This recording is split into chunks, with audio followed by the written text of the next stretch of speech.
এইটো এটা হনুমান মন্দিৰ। প্ৰথম দিনা ইয়াৰ সন্মুখত গৰুৰ কাটা মূৰ এটা থোৱা হৈছে আৰু শান্তি কমিটি পিছ কমিটি হোৱাৰ পিছতো নেক্সট আকৌ গৰুৰ মূৰ থৈ গৈছে। এতিয়া এনেকুৱা ধৰণে যদি ঘটনাবোৰ চলি থাকে তেতিয়াহ'লে ৰাইজে যথেষ্ট অসুবিধাত পৰিব। এইবাৰ আনকি কটন কলেজৰ সন্মুখতো গৰুৰ কাটা মূৰ বা গৰুৰ বিভিন্ন হাড় বা বিভিন্ন অংগ পতংগ ৰখা হৈছে।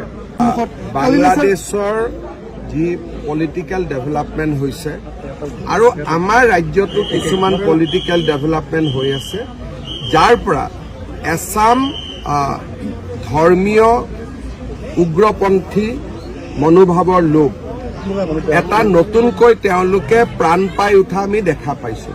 ছচিয়েল মিডিয়াতো এনেকুৱা মানুহ দেখিব আৰু বাস্তৱ জীৱনতো দেখিব। আৰু যোৱা 7 দিন ধৰি ধুবুৰীত যিখিনি ঘটনা হৈ আছে সেইখিনি অত্যন্ত নিন্দনীয় আৰু গৰ্হিত। এইটো এটা হনুমান মন্দিৰ। প্ৰথম দিনা ইয়াৰ সন্মুখত গৰুৰ কাটা মূৰ এটা থোৱা হৈছে আৰু শান্তি কমিটি পিছ কমিটি হোৱাৰ পিছতো নেক্সট আকৌ গৰুৰ মূৰ থৈ গৈছে। এতিয়া এনেকুৱা ধৰণে যদি ঘটনাবোৰ চলি থাকে তেতিয়াহ'লে ৰাইজে যথেষ্ট অসুবিধাত পৰিব।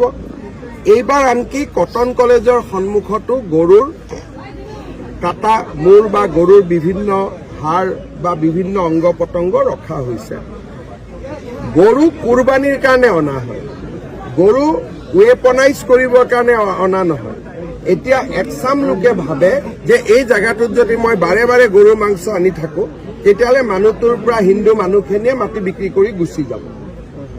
Target number 1। দ্বিতীয়তে ধুবুৰীত ইয়াতে নবীন বাংলা বুলি এটা এক্সট্ৰিমিষ্ট গ্ৰুপ হওক বা যি গ্ৰুপৰ হওক তেওঁলোকৰ নামত বহুত পোষ্টাৰিং হৈছে।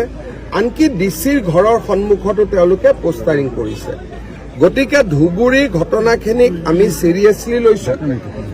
মই অলপ আগতে আপোনালোকক চাৰ্কিট হাউচত কৈ আহিছো যে ইয়াত ৰেপিড একশ্যন ফ'ৰ্চৰ পৰা CRPF আমি ডিপ্লয় কৰিম, আমাৰ অসম পুলিচো থাকিব, শ্বুট এণ্ড চাইট অৰ্ডাৰ থাকিব আৰু যিসকলে এই কামবিলাক কৰি আছিলে তেওঁলোকক আমি আইডেণ্টিফাই কৰিম, তেওঁলোকক আমি এৰেষ্ট কৰিম, তেওঁলোকৰ ওপৰত আমি ব্যৱস্থা ল'ম। 163 উঠাই দিয়াৰ পাছতো নিশাৰ ভাগত বহু ঠাইত পাথৰ হৈছে। মইতো নিজেই কৈছো পাথৰ হোৱা খবৰটো পায়েতো মই আজি ইয়াত আহিছো। যদি পাথৰ নহ'লহেঁতেন মইতো ইয়াত নাহিলোহেঁতেন। ৰাতি যে শিল মাৰি আছে মানুহৰ ঘৰত সেই খবৰটো গম পায়েতো মই ইয়াত আহিলো। ছাৰ, গোলকগঞ্জত যেতিয়া প্ৰথম ঘটনাটো হৈছিল তাৰপিছত ইয়াত দুবাৰকৈ দুদিন ঘটনা সংঘটিত হৈছিল। এই ক্ষেত্ৰত চিকিউৰিটি লেবছৰ এটা চিকিউৰিটি লেব শব্দটো এনেকুৱা যে ইয়াত এবাৰ গৰুৰ মূৰটো আহিলে, শান্তি কমিটি হ'ল, হিন্দু মুছলিম গোটেইখিনি মানুহ বহিলে, তেতিয়া পুলিচেওতো কি ভাবিব যে বুজাবুজি হ'ল।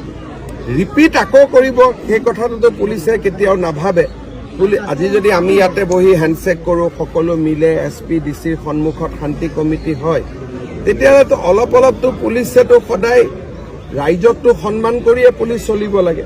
কিন্তু যেতিয়া তেওঁলোকে মানা নাই, যিয়ে গ্ৰুপ নাথাকক কিয় শান্তি কমিটিৰ কথাও মানা নাই, গতিকে এতিয়া police is free to take action. এতিয়া আমি একশ্যন ল'লেও ইয়াত ক'বলগীয়া কথা একো নাই কাৰো। গুৰুত্বপূৰ্ণ